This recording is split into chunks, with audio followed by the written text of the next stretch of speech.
నిద్దురలేవగాని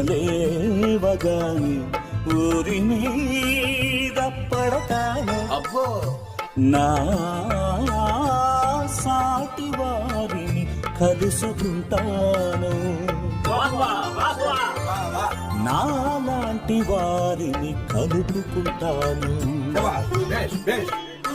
రాజకీయాలు, సినిమాలు, రంకు విషయాలు, టీవీలు, పనికి మాలినవెన్నో ఎన్నో ఎన్నెన్నో చర్చ చేస్తాను.